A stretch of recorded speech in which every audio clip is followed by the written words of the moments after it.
Hello everyone and welcome back to Versus, the only show in the world that blends competition, humor, and a host who owns a Ford Fusion.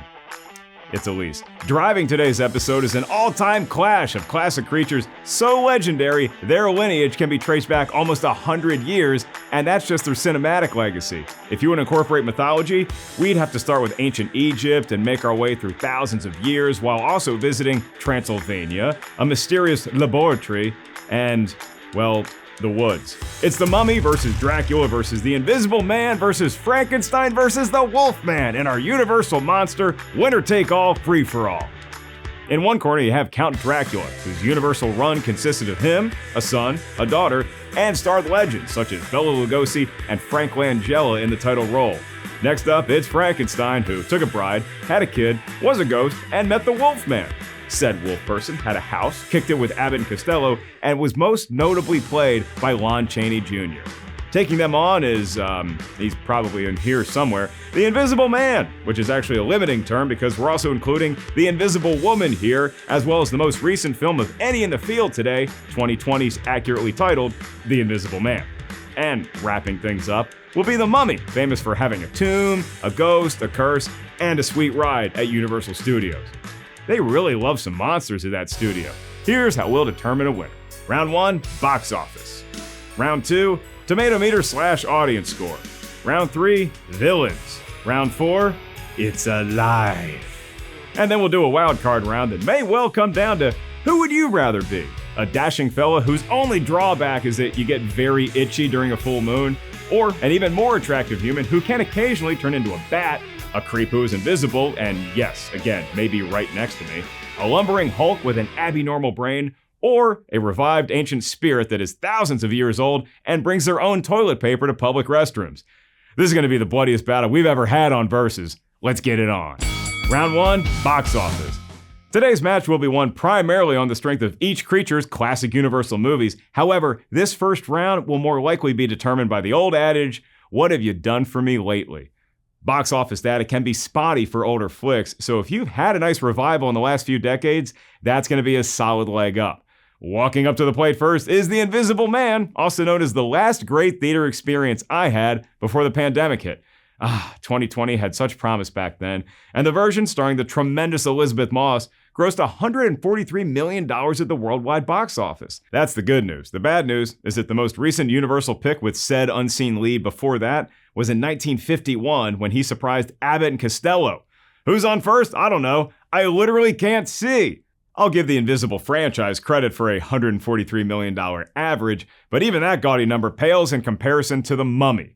We don't have box office records as far back as 1932 when Bela Lugosi first donned the shrouds, but then in 1999, Brendan Fraser entered the chat. And since then, all 4 theatrically released Mummy movies, The Mummy, The Mummy Returns, The Mummy, Tomb of the Dragon Emperor, and The Mummy, Tom Cruise Dates Someone Half His Age, each hauled in over $400 million worldwide. Look what I got.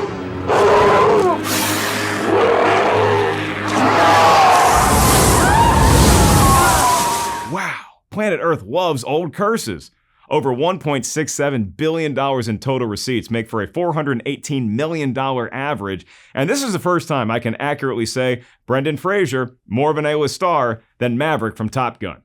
Lon Chaney Jr. played the Wolfman 5 times, but it wasn't until Benicio del Toro took the fur over in 2010 that we had reliable theater statistics. And while totaling $140 million is nothing to bark at, it's going to suffer the same fate as The Invisible Man. It didn't have Brendan Fraser.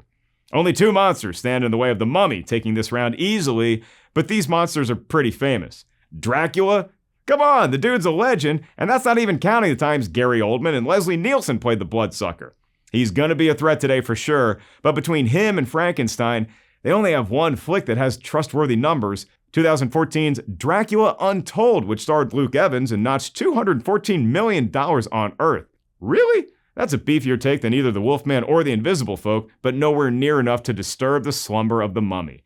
And yes, if it feels like this round was unfairly skewed towards modern films when the peak of Universal monster movie making was over 70 years ago, that's entirely fair. But we're about to Peabody and Sherman our way back to that era for the next round, and when we do, it'll be the Mummy that's on the scoreboard. That franchise wins round 1 and gets the first point of the day. Round 2, Tomatometer/audience score. If you're one of those people yelling about a modern bias, don't you worry. We got all the numbers from all the movies in round 2. And may I just say how impressed I am at all of my evil children. Not only did they churn out a ton of entertaining flicks in their heyday, they also did really well according to the critics. In fact, 3 of our 5 competitors today can brag about a fresh Tomatometer average across all of their feature films. Can you guess who it is? I'll give you a hint. It ain't the round 1 victor. No, The Mummy's overall average is barely above 40%, despite starting out hot. 1932's The Mummy is at a sterling 88% on the Tomatometer, and the 1940 follow-up, The Mummy's Hand, is also fresh. However, the mummified peeps wouldn't see the fresh light of day again until 1999, when Hard Target's Arnold Vosloo was the primary villain. He's great in Hard Target, which is 56% of the Tomatometer. That's close to fresh. And it has no impact on the match at hand whatsoever. So here comes a truly fresh flick. Undead and rotting though he may be, let's give Dracula another fresh franchise overall at Universal. His overall Tomatometer score is 66% average, which is fascinating when you consider that Dracula Untold only earned 25%. But Dracula's next lowest score is 55%, and the property gets a big fresh boost from both 1931 films, Dracula at 94%, and the Spanish version of Dracula at 100%. Son of Dracula and Abbott and Costello Meet Frankenstein, in which Dracula shows up, are also fresh. And speaking of that big, gigantic, psychopathic zombie, Frankenstein may not smell fresh, but he is on the Tomatometer. 74% is his 2 lifetime average, and that number would be much higher if not for his run in the early 1940s. The world was at war for flicks like The House of Frankenstein, but the franchise's career started out with super fresh flicks like Frankenstein and Bride of Frankenstein. The OG is a perfect 100%, and his fiance's movie is at 98%. It's actually a fresh family because Son of Frank is at 95%. After all of his Universal iterations, it's actually the Wolfman who I can blame for weighing Frankenstein down. Their movie, predictably titled Frankenstein Meets the Wolfman, is only at 25%.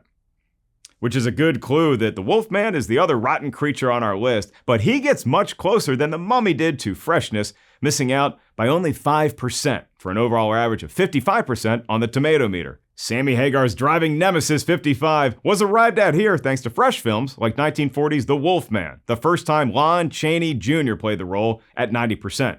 Henry Hall originated the character with 1935's The Werewolf of London, which is also fresh at 77%.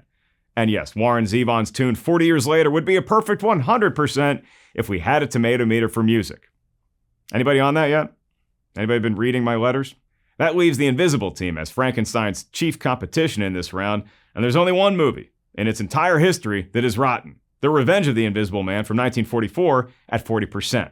And again, look at the year. It's almost like we didn't need any more horrors in the world when the entire planet was at war. But staying power matters, and both 1933's The Invisible Man and 2020's reboot are above 90% on the Tomatometer, with the original notching 94% and the newest iteration earning 91%. Meanwhile, movies that do not count, like Hollow Man and Hollow Man 2, are both rotten. Did you know there was a Hollow Man 2? And that it starred Christian Slater? Well, now you do. Overall, it's The Invisible Man's 75.1% average, putting on a Ritz against Frankenstein's 74%. This may be too close to call, so let's check out the audience score to render a verdict. I'll show you who I am and what I am. Look, he's all eaten away. And once again, it's the invisible bookends doing the freshening up. The 1930s and the 2020 versions are at 85 and 88% respectively.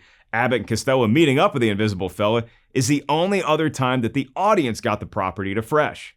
By contrast, Frankenstein has 4 fresh films on this metric and only dips below 40% once, thanks to House of Dracula at 29%. So we can blame the vampire for that one, right? I mean, it's his house. The Invisible Man's Revenge sets the low bar at 24%, The Invisible Woman only earned 26%, and The Invisible Agent climbed to just 33%. Overall, the audience score sways heavily in favor of Frankie, as he's fresh for his average at 63%. The Invisible Couple put up a good fight, landing at a 54% average, but in the end, it's only the Good Doctor and his most famous patient that are fresh on both the Tomatometer and the audience score. Frankenstein takes round 2 and ties it up at the top with The Invisible Man it's 1-1. Round 3, villains. Now we really get to sink our fangs and wrap our arms around the stars of these celebrated Universal pictures. It's the baddest of the bad that will be crowned the best of the best in this round. Who's the best villain in terms of character, story, depth, evil, and overall scariness?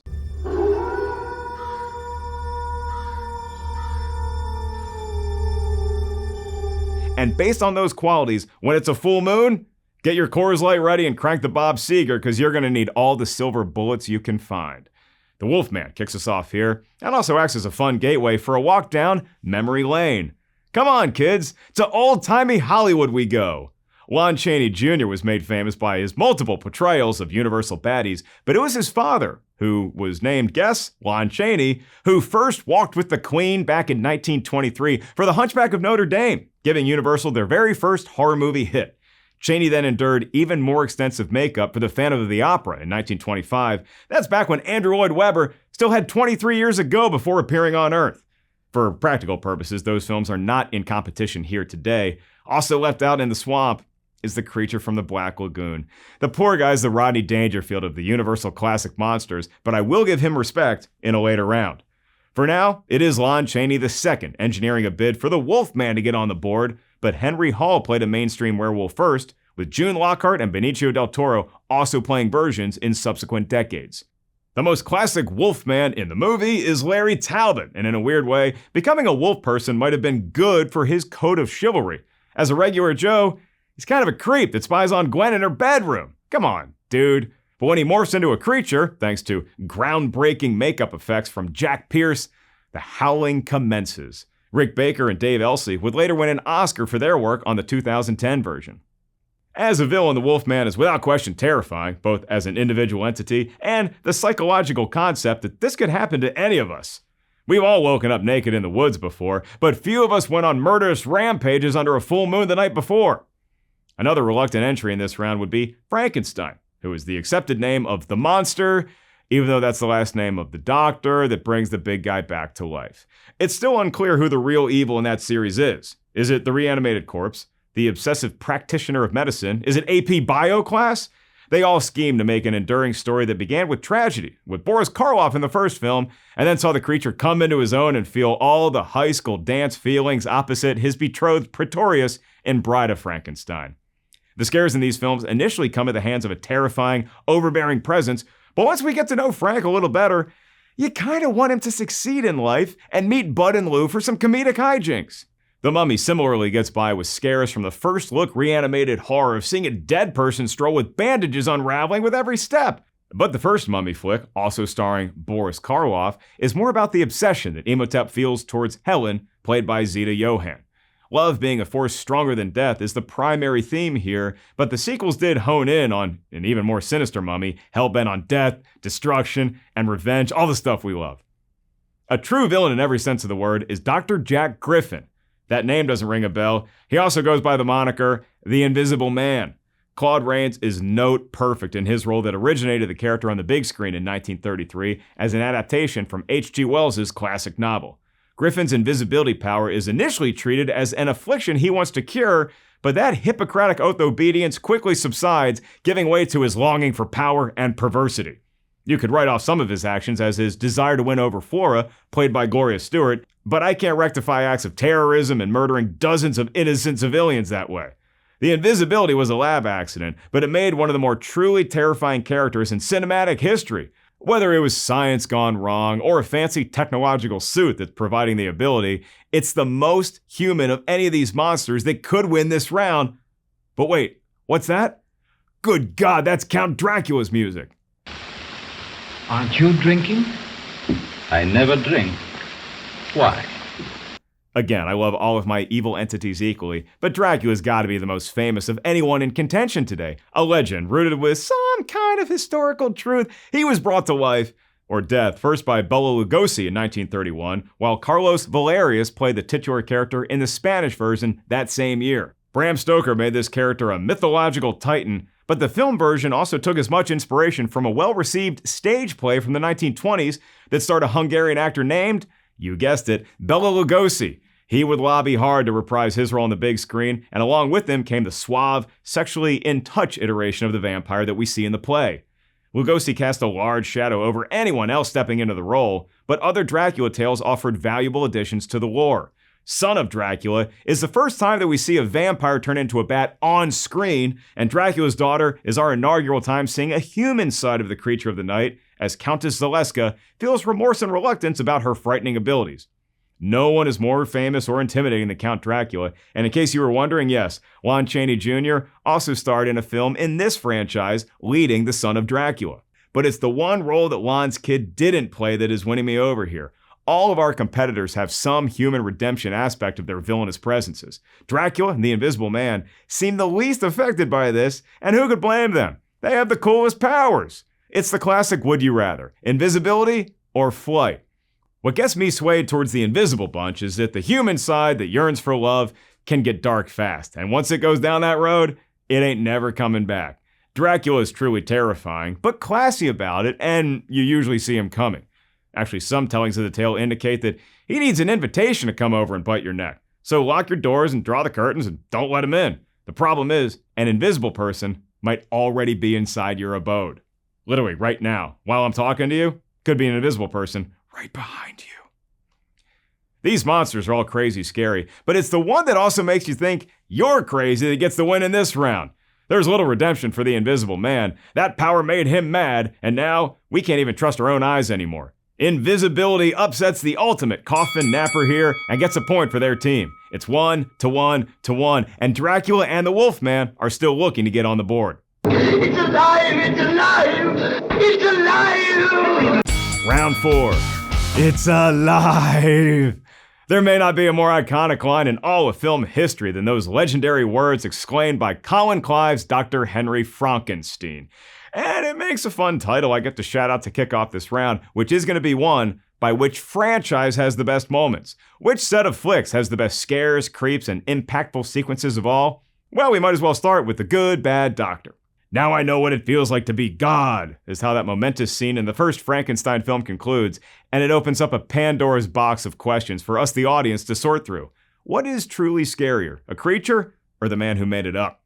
It remains up for debate who the real villain of Frankenstein is, but the monster makes a strong case when he tosses a little girl into a pool. If he's not malicious, he at least doesn't know his own strength.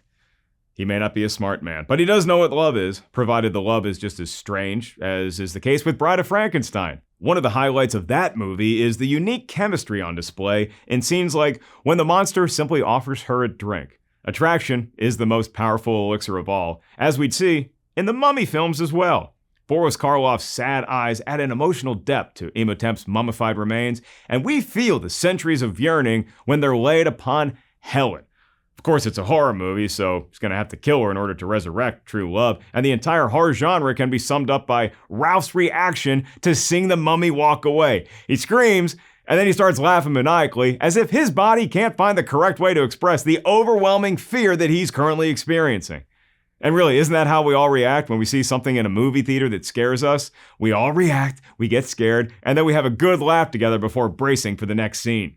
The newer Mummy films also have some strong sequences in a more Indiana Jones-style type adventure, like a daring boat escape or a sandstorm in 1999's The Mummy, and a fun double-decker bus battle across London in The Mummy Returns. And if it's Yetis fighting you want, and really who doesn't, go back and revisit Tomb of the Dragon Emperor. Despite its many misfires, I'm also going to give props to the Tom Cruise starring Mummy for the sequence that features Russell Crowe as Dr. Jekyll. It's an all-too-short tease as to what we could have gotten with the failed reboot of the Dark Universe. The 2010 Wolfman similarly failed to live up to its namesake, but there's still lots of fun werewolf carnage to be enjoyed, such as one frightful forest battle where heads get separated from their bodies. And one of the highlights of any werewolf film is the first time we see the transformation from human to wolf, and the 1941 turn is nothing short of revolutionary. I'll also go on record as saying that Abbott and Costello Meet Frankenstein is a highlight for Lon Chaney Jr. as the Wolfman. His transformation is fun there as well, and it's my favorite of any of the Bud and Lou Meet classic monster films. Who can we get to do that today? Melissa McCarthy and Tiffany Haddish? Y'all want to do this? Maybe a Danny McBride cameo? I like this movie. Take my money now. The original Invisible Man still holds up today thanks to director James Whale and team's groundbreaking use of lighting and visual effects. When Dr. Griffin reveals what he's become, it's utterly terrifying, and his laugh is icing on the cake. The speech referencing terrible power becomes a theme for the entire film, and it was a very bold move back in the 1930s to show a villain go on a killing spree of that magnitude. The light and shadow usage even paved the way for some of the camera tricks that Orson Welles would utilize in Citizen Kane. So much of the Invisible Man's power over others is a psychological advantage. We can't see him, and other people around us think we're nuts, which makes us feel like we're going mad. This is played expertly in 2020's version when Elizabeth Moss is at a dinner putting the puzzle pieces together that she's being framed for murder. The hallway massacre and the breakfast sequence by director Leigh Whannell are unnerving and fun at the very same time. Dracula has an opportunity in this round, and the famed neckbiter takes full advantage out of the gate. The 1931 Bela Lugosi classic plays out as one long iconic moment, from his debonair look to the vampire wives, to him and Van Helsing squaring off when a crucifix offers only temporary relief. Even Renfield has a particularly memorable scene where he crawls towards an unsuspecting victim and it cuts, so we the audience have to imagine the horrors that might have immediately followed. The most powerful element in horror can sometimes be our own imagination. Dracula's daughter played upon the occasional reluctance of a vampire to embrace their twisted thirst, as we see when Countess Zaleska preys upon a female victim. Fast forward to 1979, when Sir Laurence Olivier as Van Helsing confronts Frank Langella's Dracula after he turned Van Helsing's daughter into a vampire. Dads, they're so overprotective. The King of the Vampires scene is also a standout. And while 2014's Dracula Untold should have largely remained untold, I'm still here for a good battle, like when we witnessed Vlad taking on Mehmed. Revisiting these iconic flicks and their sequels has been a blast, but if I have to narrow it down to one franchise's iconic moments, it's the pure cinematic gold that is Dracula. Frankenstein has some all-time scenes, but the singular horror movie villain throughout all of time has been the Count. Bela Lugosi set the standard for how a baddie should look and act and move in a movie, and the rest of his brethren have been playing catch-up ever since. Dracula wins the round, and will apparently not celebrate by drinking wine. We're deadlocked at the top at 1 point apiece, and Wolfman, you got one more round to catch us. And now it's time for the Wildcard Round, franchise ability. As much as we're celebrating these classic Universal movie monsters, it can't be overlooked how disappointing the recent Dark Universe failure was. We had a who's who of A-listers ready to revive all of these essential properties, and it just got fumbled away inside the red zone. And the biggest reason for our collective sadness about all of this is that these franchises have so much potential. While we will have to wait, unfortunately, for a lot longer to get another shot at some reboots, let's take a look at which property gives us the best chance for a successful launch. Dracula is an easy answer just because of the enduring popularity of vampire lore. Film franchises like Blade, Underworld, and Twilight prove that multiple audience bases are willing to bask in the catacombs of a castle or the overcast skies of the Pacific Northwest in hopes of more blood-sucking tales. Dracula Untold was already 7 years ago, and the legacy of the Count bears consideration. Dracula had a daughter and a son whose films also brought something new to the table. And George Hamilton and Gary Oldman, they also had nice spins as the fanged favorite.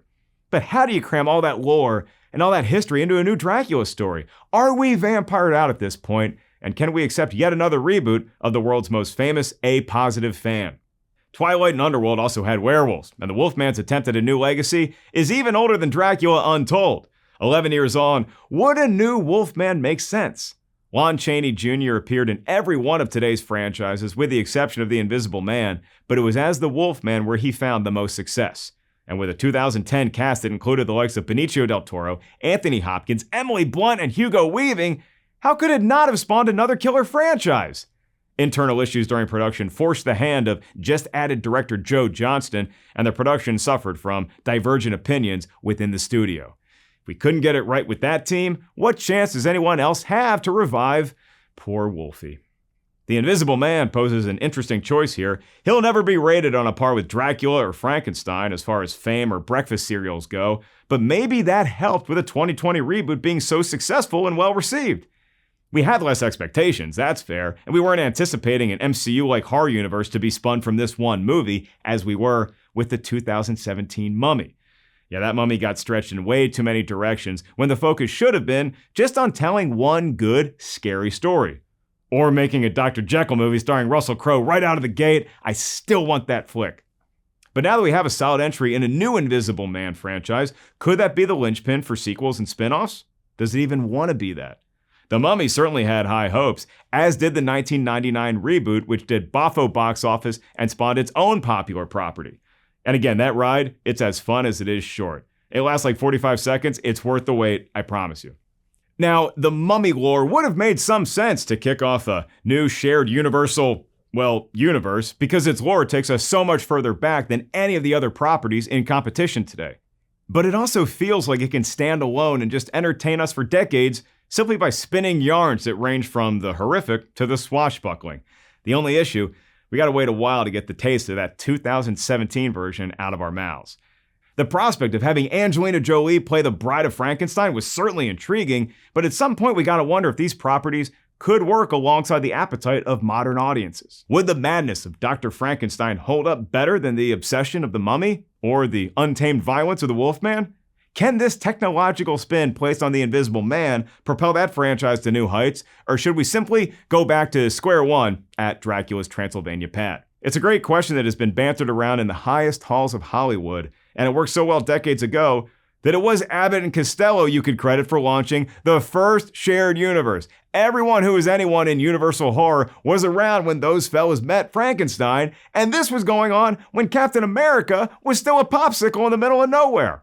It's the Invisible Man that most recently proved that audiences still have a mass desire to see classic horror properties reimagined, and that's why it gets the edge in this round. Kicking off a new decade by embracing modern tech and weaving in our classic concept of who this villain is was in stark contrast to the efforts made by the Mummy, Frankenstein, Dracula, and the Wolfman to go back to basics. In the same way that we may not need to see Uncle Ben get offed yet again in a Spider-Man film, perhaps now we take a look at how those classic properties could translate into a modern world. Dracula will always be the GOAT as far as iconic movie villains, and every one of these initial films, as well as the many sequels, deserve to be revisited as both entertainment and exhibits in the evolution of cinema. But right now, it's a person, or people, that we can't even see that has the best shot of making a fun, scary, bankable franchise. Team Invisible wins the round, and in a considerable upset, takes the match. Apologies to Lon Chaney Jr., and their entire extended family for selecting the one character that he didn't play and making them the winner. Lon Chaney Jr. didn't take up acting until after his father had passed away, and he initially went by his real name, Creighton Chaney, before going by his more famous moniker for obvious reasons. His on-screen representations paved the way for so much of what we horror fans now enjoy. And if it's a shared universe that we really, really want, can we just reboot Monster Squad? Remember that movie? It's got everyone and the creature from the Black Lagoon. And speaking of, that scene in the original when the creature is mimicking the human woman swimming just yards above him, still scary, still heartbreaking. Good stuff, buddy. I got your back. This is, of course, all just my opinion. Now I turn it over to you, world. Who is your favorite classic Universal movie monster, and which franchise do you see evolving itself next? Hit me up at social media at Mark Ellis. And I still remember the exhilaration I felt when I created my Twitter account. I hit confirm and I screamed, "Alive! It's alive! It's an egg," responded to me, calling me a dope. Been all downhill ever since. Thanks, Twitter.